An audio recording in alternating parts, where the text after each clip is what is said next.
ጤና ይስጥልን እንደምናመሽታችኋል ውድ ተመልካቾቻችን የለተረቡ ሰኔ 11 2017 ዓ.ም ከአባይ ቴሌቪዥን የሚተላለፍላችሁ አውደ ዜና ተጀምሯል።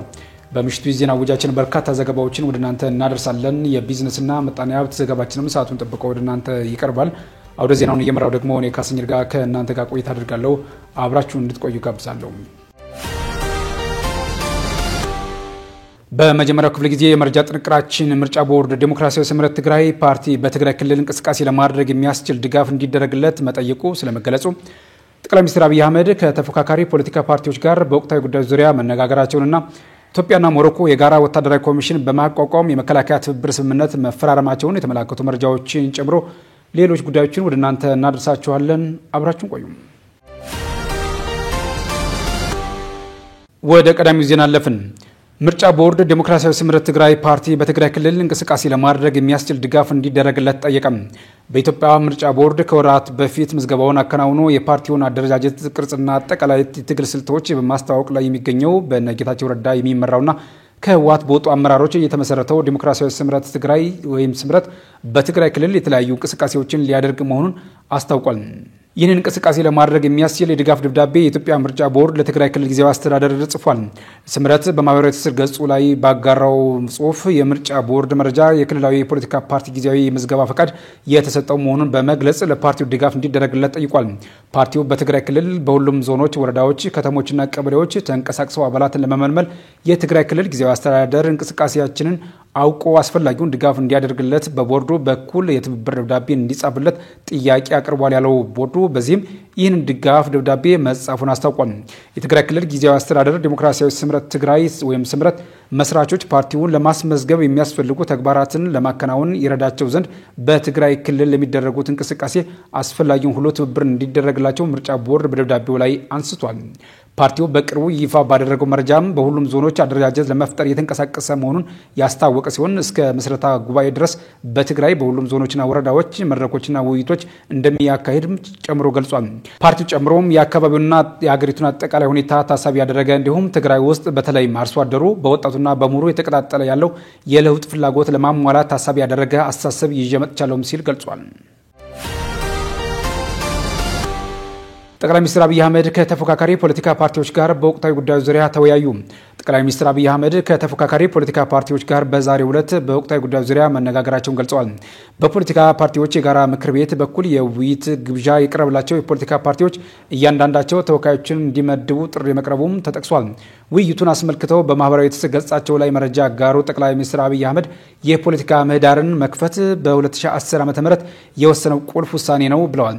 ከዚያን ጊዜ ጀምሮ ረጅም ዘመን ከኖረው ፓርቲዎችን ተቃዋሚ አድርጎ ከመመልከት ህጋዊ ተፎካካሪዎች አድርጎ በማስተናገድ ዴሞክራሲያዊ አካባቢን ለመፍጠር አበክረን ሰርተናል ያሉት ጠቅላይ ሚኒስትሩ ይህ የአስተሳሰብ ሽግግር ሰላማዊ የፉክክር ባህል ለኢትዮጵያ መጻኢ ተስፋ አስፈላጊ መሆኑን በማመን ላይ የተመሰረተ ነበር ሲሉም ገልጸዋል። በዚሁ አቋም ተመስርተን ላለፉት ዓመታት በኢትዮጵያ ብሔራዊ ምርጫ ቦርድ ከተመዘገቡ ፓርቲዎች ጋር ከተከታታይ መድረኮችን አስቀጥለን ቆይተናል ያሉት ጠቅላይ ሚኒስትሩ ዛሬም በሰሞኑ እያከርናቸው ካሉ ባለድርሻ አካላት ውይይቶች አካል የሆነው ውይይት ከፖለቲካ ፓርቲዎች ጋር አድርገናል ሲሉም ገልጸዋል። እነዚህ መድረኮች ከየመጡበት አካባቢ የሚነሱ የተለያዩ ሀሳቦችን በማዳመጥ ግብዓት ለመውሰድ የታለመ ነው ሲሉም አክለዋል። ጠቅላይ ሚኒስትሩ ከቅርብ ጊዜያት ወዲህ ተመሳሳይ መድረኮች ያካሄዱ ሲሆን ከንግዱ ማህበረሰብ ተወካዮች፣ ከመምህራንና ከኪነ ጥበብ ባለሙያዎች ጋር መነጋገራቸውም ይታወሳል። በቀጣይም ከጤና ባለሙያዎችና ከሚዲያ ባለሙያዎች ጋር ምክክር ለማድረግ ቅድሚያ ያያዙን አባይ ቴሌቪዥን ያገኘው መረጃ ያመለክታል። ኢትዮጵያና ሞሮኮ የጋራ ወታደራዊ ኮሚሽን በማቋቋም የመከላከያ ትብብር ስምምነት ተፈራረሙ። ኢትዮጵያና ሰሜን አፍሪካዊቷ ሀገር ሞሮኮ በጋራ ስልጠና፣ በልምምድ፣ በሳይንሳዊ ምርምርና በወታደራዊ ጤና ፕሮግራሞች ላይ የመከላከያ ግንኙነታቸውን ለማጠናከር ያለም አዲስ የወታደራዊ ትብብር ስምምነት ተፈራርመዋል። ስምምነቱ ትናንት ማክሰኞ ሰኔ 10 ቀን 2017 ዓ.ም በራባት ከተማ የተፈረመ ሲሆን የስምምነቱን አፈጻጸም የሚቆጣጠር የጋራ ወታደራዊ ኮሚሽን መቋቋሙንም ሞሮኮ ወርልድ ኒውስ ዘግቧል። የኢትዮጵያ መከላከያ ሚኒስቴር ኢንጂነር አይሻ መሐመድ በሞሮኮ የ3 ቀናት የሥራ ጉብኝት ያደረጉ ሲሆን የሞሮኮ መንግስት ብሔራዊ መከላከያ አስተዳደር ተወካይ ሚኒስትር ከሆኑት አብደላጢፍ ሉዲ ጋር ተወያይተው ስምምነቱን ፈርመዋል ሲል ዘገባው አክሏል። የሞሮኮ ብሔራዊ መከላከያ አስተዳደር በበኩላቸው ሁለቱም ወገኖች አዲስ የተፈረመውን ስምምነት በመተግበርና በመደበኛ ጉብኝቶችና በወታደራዊ ባለስልጣናት መካከል ግንኙነትን በመቀጠል የሁለትዮሽ ግንኙነቶችን ለማጠናከር ያላቸውን ቁርጠኝነት አስታውቀዋል ብሏል። ቀደም ሲል የሁለቱ ሀገራት ከፍተኛ ወታደራዊ ባለስልጣናት ያካሄዷቸው ተከታታይ ውይይቶችና የጉብኝት ልውውጦች ለስምምነቱ መነሻ ናቸውም ተብሏል። የአሁኑ ስምምነትም በራባትና በአዲስ አበባ መካከል እየጨመረ የመጣውን ስትራቴጂካዊ አሰላለፍ የሚያሳይ ሌላ እርምጃ ሲሆን ይህም በመከላከያና በቴክኖሎጂ ዘርፍ በጸጥታና አህጉራዊ ትብብርን ላይ ትኩረት ያደረገ መሆኑ ተገልጿል። በፊርማ ስነ ስርዓቱ ላይ የሞሮኮ ሮያል ጦር ኃይሎች ኢንስፔክተር ጀነራልና የደቡባዊ ዞን አዛዥ ሌተናል ጀነራል መሐመድ በሪድን ጨምሮ ከፍተኛ ወታደራዊ ባለስልጣናትም ተገኝተዋል ተብሏል። የተወዳጅ ተመልካቾቻችን እየተከታተላችሁ ያላችሁት ከአባይ ቴሌቪዥን የአውደ ዜና የመረጃ ሰዓታችን አሁንም እንደቀጠለ ነው። ወደ ሌሎች ተጨማሪ መረጃዎች ስናልፍ ደግሞ የኢትዮጵያ ሰራተኞች ማህበራት ኮንፌዴሬሽን የሰራተኞች መነሻ የደሞዝ ወለል 8384 ብር እንዲሆን መጠየቁን በትግራይ ክልል ለሀገራዊ ምክክሩ አጀንዳ ለማሰባሰብ ስራዎች መጀመራቸውን የብሔራዊ ምክክር ኮሚሽን መግለጹና የኢራን ጠቅላይ መሪ አያቶላህ አሊ ሐማኒ ኢራናውያን እጃቸውን የሚሰጡ ህዝቦች አይደሉም ሲሉ መናገራቸውን መረጃዎች ጨምሮ ሌሎች ዜናዎችን ዳሩ ሰላም ተሾመ ታቀርባቸዋለች። ተከታትለን መለስ። በድጋሚ አብራችሁን ቆዩ። በትግራይ ክልል ለሀገራዊ ምክክሩ አጀንዳ ለማሰባሰብ ስራዎች መጀመራቸውን የብሔራዊ ምክክር ኮሚሽን አስታወቀ። በትግራይ ክልል አጀንዳ ማሰባሰብ እንዴት ይከወን በሚለው ጉዳይ ዙሪያ ከክልሉ ጊዜያዊ አስተዳደር ጋር ተደጋጋሚ ውይይት እያደረገ መሆኑን የብሔራዊ ምክክር ኮሚሽን ተናግሯል። የኮሚሽኑ ኮሚሽነር ዶክተር ዮናስ አዳዬ በክልሉ አሁን በስራ ካለው ጊዜያዊ አስተዳደር በክልሉ ካሉት አራቱም ዩኒቨርሲቲዎች ከምሁራን ከሲቪል ማህበረሰብ ድርጅቶች ጋር በየደረጃው እየተደረጉ ባሉ ውይይቶች ስራው እንዴት ይሰራ በሚለው ጉዳይ ዙሪያ እየተነጋገሩ መሆኑን ተናግረዋል። ሸገር ያነጋገራቸው የሰብአዊ መብት ተሟጋቾች የሆኑት አቶ ሙኡዝ ገብረ ህይወት ኮሚሽኑ ወደ ትግራይ ክልል ከመግባቱ በፊት ሀገራዊ ምክክሩ ለትግራይ ህዝብ ምን ይዞለት ይመጣል፣ ጠቀሜታውስ ምንድነው የሚለውን ለህዝቡ ማስረዳት ይጠበቅበታል ሲሉ አስተያየታቸውን ሰጥተዋል። አክለውም ኮሚሽኑ ዝግጁ ከሆነ እኛም እንደ ሲቪል ማህበረሰብ ድርጅት እናግዘዋለን ብለዋል። አሁን በትግራይ ክልል ከዚህ ቀደም ከነበረው የተሻለ ሰላም አለ ያሉት አቶ ሙኡዝ አጀንዳ ማሰባሰብ እንቅፋት የሚሆን ምንም ነገር የለም ብለዋል። ኮሚሽኑ በትግራይ ክልል የሚሰራውን ስራ ለማገዝ ዝግጁ የሆኑ ከፖለቲካም ገለልተኛ የሆኑ ከ500 በላይ ሰዎችን ወደ ትግራይ ክልል ለመላክ እንደተዘጋጁ መነገሩን ዘገባው አክሏል። ባሳለፍነው ወር በአዲስ አበባ ተካሂዶ በነበረው የፌዴራል ተቋማትና ማህበራት የአጀንዳ ማሰባሰብ የምክክር ምዕራፍ ማጠናቀቂያ ላይ የኮሚሽኑ ዋና ኮሚሽነር ፕሮፌሰር መስፍን አርአያ እስከ ሐምሌ 30 ቀን 2017 ዓ.ም ድረስ የትግራይ ክልልን አጀንዳ ለማሰባሰብ እቅድ መያዛቸውን መናገራቸው ይታወሳል። የኢትዮጵያ ሰራተኛ ማህበራት ኮንፌዴሬሽን የሰራተኞች መነሻ የደሞዝ ወለል 8384 ብር እንዲሆን ጠየቀ። የኢሰማኮ ፕሬዝዳንት አቶ ካሳሁን ፎሎ ወርሃዊ ደሞዛቸው እስከ 8384 ብር የሆነ ተቀጣሪ ሰራተኞች ከግብር ነጻ እንዲደረጉ ለመንግስት ጥያቄ ማቅረባቸውን እንደነገሩት ሪፖርተር ዘግቧል። የገንዘብ ሚኒስቴር ላለፉት 9 ዓመታት በስራ ላይ ቆይቷል የተባለውን የገቢ ግብር አዋጅ ለማሻሻል ጉዳዩ ይመለከታቸዋል ከተባሉ ባለድርሻዎች ጋር ውይይት በማድረግ ላይ እንደሚገኝ እየተገለጸ ይገኛል። ኢሰማኮ በበኩሉ ይህ እንዲቀየርና እስከ 8384 ብር ድረስ የሚከፈላቸው ተቀጣሪዎች ከግብር ነጻ እንዲሆኑ ለገንዘብ ሚኒስቴር በደብዳቤ እንደጠየቀ አስታውቋል። አቶ ካሳሁን በዓለም ባንክ መረጃ መሰረት ዕለታዊ ገቢው ከ$3 በታች የሆነ ሰው ድሃ በመሆኑ የመንግስት የገቢ ግብር በዚህ ወለል ስር ያሉ ተቀጣሪዎችን ታሳቢ ሊያደርግ ይገባል ብለዋል። በማናቸውም ቀጣሪ ተቋማት የሚሰሩ ሰራተኞች በወር ከ8384 ብር እስከ 22974 ብር ደሞዝ የሚያገኙ ሰራተኞች 10% ግብር እንዲጣልባቸው መንግስትን መጠየቁን ኢሰማኮ ገልጿል። ከ22975 እስከ 44530 ብር ወርሃዊ ደሞዝ ተከፋዮች የ15% ከ44531 እስከ 72336 ብር የሚከፈላቸው ደግሞ 20% እንዲሁም ከ72337 እስከ 107449 ብር የ25% ግብር እንዲጣልባቸው ኢሰማኮ በደብዳቤው አሳስቧል። ከ107450 እስከ 150107 ብር ድረስ የሚከፈላቸው ሰራተኞች 30% ግብር እንዲሁም 150108 ብርና ከዚያ በላይ የሚከፈላቸው ተቀጣሪ ሰራተኞች ደግሞ 35% ግብር እንዲከፍሉ ለመንግስት ባቀረበው ደብዳቤ ኢሰማኮ መጠየቁን ገልጿል። አሁን በስራ ላይ ባለው የሰራተኞች የገቢ ግብር አዋጅ መሰረት እስከ 600 ብር ድረስ የሚከፈላቸው ሰራተኞች ከግብር ነጻ ሲሆኑ ከ10900 ብር ጀምሮ ደግሞ 35% ግብር እንዲከፍሉ ይገደዳሉ። ኤርትራውያን ስልታዊ የመብት ጥሰት እየደረሰባቸው መሆኑን ተመድ ይፋ ባደረገው ሪፖርት አረጋገጠ። በተባበሩት መንግስታት የኤርትራ የሰብአዊ መብት ልዩ ዘገባ ባወጣው ሪፖርት ኤርትራውያን በፕሬዝዳንት ኢሳያስ አፈወርቂ የሶስት አስርት ዓመታት የስልጣን ዘመን ከፍተኛ የመብት ጥሰት እየደረሰባቸው መሆኑን አረጋግጧል።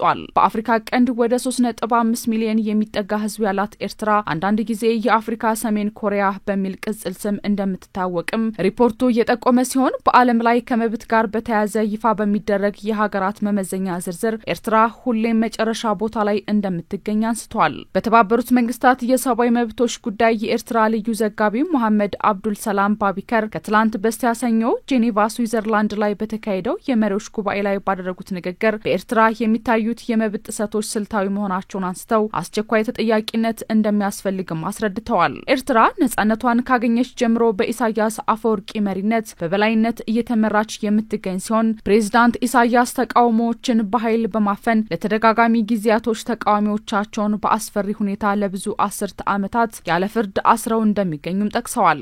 ተመድ ባርነት ያለው የኤርትራውያን የብሔራዊ አገልግሎት ሲቪሎች ለዕድሜ ልክ ውትድርና እንዲሁም ለግዳጅ የጉልበት ስራ የሚዳርግ መሆኑንም ይነሳል። ወደ ኤርትራ እንዳይገቡ ክልከላ የተጣለባቸው መሐመድ አብዱል ሰላም ለዓመታት ያለ ፍርድና ክስ በኤርትራ የታሰሩ ሰዎች ስም ከፍ ብሎ መጠራቱ ይቀጥላል ሲሉም በመድረኩ ላይ ተናግረዋል። በጄኔቫ የተመድ ተወካይ ሀብቶም ዘርአይ በበኩላቸው ሪፖርቱን ግልጽነትና ሚዛናዊነት የጎደለው በማለት አጣጥለውታል። ልዩ ራፖርተር በኤርትራ ላይ ለምክር ቤቱ ያቀረቡት ሪፖርት እንደካሁን ቀደም ሁሉ ባልተረጋገጡ መረጃዎችና ማንነታቸው ባልታወቁ ምንጮች ላይ የተመሰረተ ነው ብለዋል።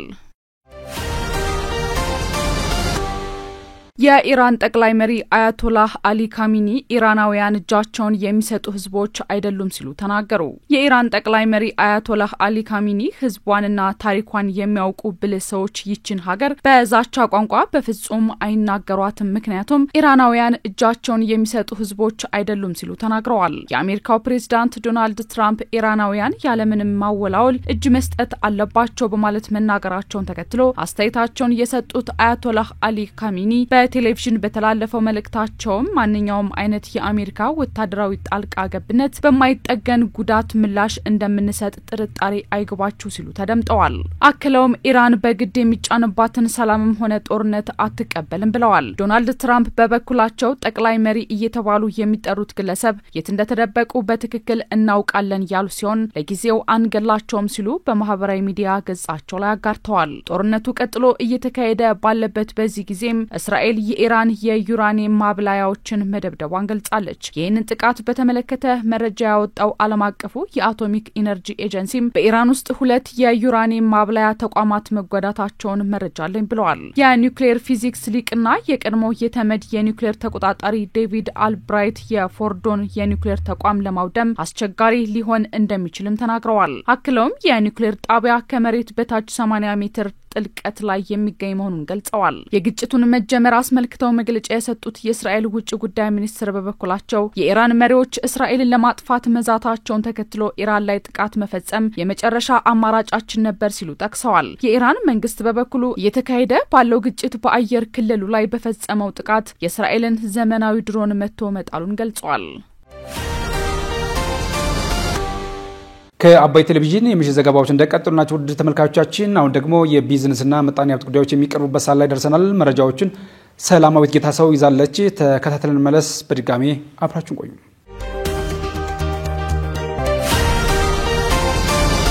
ኪሳራ ሪፖርት አድርገው የገቢ ግብር በማይከፍሉና የግብር እፎይታ ባገኙ ድርጅቶች ላይ አማራጭ ታክስ ሊጣል መሆኑ ተገለጸ። ታክስ መክፈል ያለባቸው ወይም የተለያዩ ምክንያቶችን በማቅረብና መረጃን በመሰወር ዝቅተኛ ታክስ የሚከፍሉትን ወይም ኪሳራ ሪፖርት በማድረግ ከታክስ ነፃ የሚሆኑትን ወደ ታክስ መረቡ ማስገባት ያስችላል የተባለለት አማራጭ አነስተኛ ግብር ወይም ሚኒመም ኦልተርኔቲቭ ታክስ ሊጣል መሆኑ ተገልጿል። ይህንን ጨምሮ ሌሎች ድንጋጌዎችን የያዘ የገቢ ግብር አዋጅ ማሻሻያ በገንዘብ ሚኒስቴር ተረቆ ባለድርሻ አካላት ውይይት እያደረጉበት እንደሚገኝና ከሳምንት በፊትም መሰል ውይይት ከንግድ ማህበረሰቡ ተወካዮች ጋር መደረጉ ተገልጿል። ይህንን በተመለከተ ማብራሪያ የሰጡት በገንዘብ ሚኒስቴር የታክስ ፖሊሲ መምሪያ ኃላፊ አቶ ሙላይ ወልዱ በተደረጉ ጥናቶች በአገሪቱ ውስጥ አሉ ተብለው ከሚገመቱት አጠቃላይ ግብር ከፋዮች ውስጥ 63% የሚሆኑት ግብር እየከፈሉ እንዳልሆነ መረጋገጡን ገልጸዋል። አክለውም እየኖርን ያለነው 37 በመቶ ከሚሆኑ ግብር ከፋዮች በሚሰበሰብ ገቢ ነው ያሉ ሲሆን ከዚህም ውስጥ 50 በመቶ የሚሆነው ታክስ ደግሞ የሚገኘው ከመንግስት ልማት ድርጅት መሆናቸውን ገልጸዋል።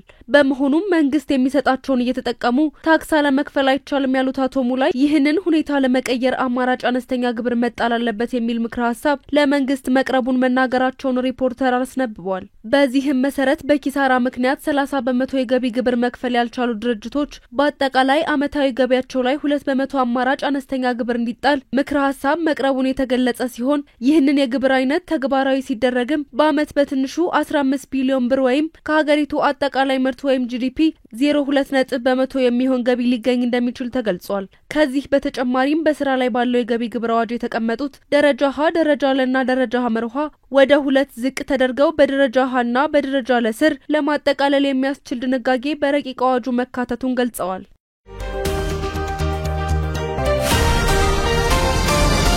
በመንግስት ድጎማ የሚገባን የነዳጅ ዘይት መሰወርና ወደ ጎረቤት ሀገሮች በህገወጥ መንገድ መላክ ለነዳጅ ዘይት አቅርቦት እጥረት ምክንያት መሆኑ ተገለጸ። የነዳጅ ዘይት እጥረት በኢትዮጵያ ባለፉት ዓመታት ውስጥ ከፍተኛ ችግር ሆኖ የተስተዋለ ሲሆን ከቅርብ ጊዜ ወዲህ ደግሞ በተለያዩ አካባቢዎች የነዳጅ ዘይት አቅርቦቱ መቆራረጥ እንደገጠመውና ለቀናት በነዳጅ ማደያዎች አካባቢ ረጃጅም የመኪና ሰልፎችን መመልከት እየተለመደ መጥቷል። እንደ አዲስ በተከሰተው የነዳጅ እጥረት አቅርቦት መቆራረጥ ጋር ተያይዞ ታዲያ በአማራ ክልል ደቡብና ሰሜን ወሎ የሚቆሙ መኪናዎች እየተበራከቱ መምጣታቸው ተገልጿል። በዚህም የሀገር አቋራጭ የመጓዣ መኪኖች በደሴ ከተማ መቆማቸውና የጭነት አገልግሎት የሚሰጡ አሽከርካሪዎችም ስራ ላለማቆም በእጅ መንሻ ነዳጅ እንደሚቀዱ ተናግረዋል። ሁሉም ማደያ ክፍት ሆኖ የለም ነው የሚሉት አስተያየታቸውን ሰጪዎቹ በዚህም ምክንያት ስራ ለመስራት ተቸግረናል ብለዋል። በነዳጅ ማደያ ጣቢያዎች ለቀናት ተሰልፈን የእጅ መንሻ በመስጠት የምናገኘው አነስተኛ ነዳጅ በቂ ካለመሆኑ ጋር ያለንን ስንጨርስ ድጋሜ ተሰልፈን ነዳጅ እንጠብቃለን ሲሉ በምሬት መናገራቸውን ዶይቼ ቬለ ዘግቧል። የነዳጅ ዘይት ከዚህ ቀደም በተረጋጋ የሽያጭ ሁኔታ በየትኛውም አካባቢ ይገዙ እንደነበር ሀሳባቸውን ያጋሩት የድንበር ተሻጋሪ መኪና አሽከርካሪዎች አሁን ላይ በመንግስት ድጎማ የሚገባ የነዳጅ ዘይት ወደ ጎረቤት ሀገሮች በህገወጥ መንገድ መላክ መበራከቱን ገልጸዋል። አክለውም የነዳጅ ዘይት በሚቀጥሉት ጊዜያት የዋጋ ጭማሪ ሊያደርግ ይችላል በሚል የሚደብቁ የነዳጅ ማደያ ባለቤቶች መኖራቸውን ተናግረው ይህም ለጥረቱ ምክንያት መሆኑን አስረድተዋል። የደሴ ከተማ ንግድና ገበያ ልማት መምሪያ ኃላፊ አቶ ዮሐንስ እንዳለ በክልሉ የተፈጠረውን የነዳጅ እጥረት አረጋግጠው ፍላጎቱ በጣም ከፍተኛ ነው፣ ጨምሯል። እስከዛሬ ድረስ 2-3 ማደያ ላይ ካለ ይበቃ ነበር። አሁን 4-5 ማደያ ኖሮ ከፍተኛ ሰልፍ ነው ያለው። በዙሪያው ያሉ ወረዳዎች በቂ አቅርቦት እየቀረበላቸው አይደለም ማለታቸውን በዘገባው ተካቷል።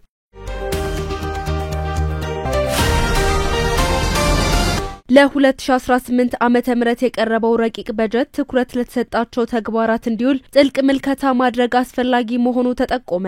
በህዝብ ተወካዮች ምክር ቤት የፕላን በጀትና ፋይናንስ ጉዳዮች ቋሚ ኮሚቴ ለ2018 ዓመተ ምህረት በቀረበው የፌዴራል መንግስት ረቂቅ በጀት አስመልክቶ ማብራሪያ ያስፈልጋቸዋል ባላቸው ጥያቄዎች ላይ ከገንዘብ ሚኒስቴር ጋር ውይይት አድርጓል።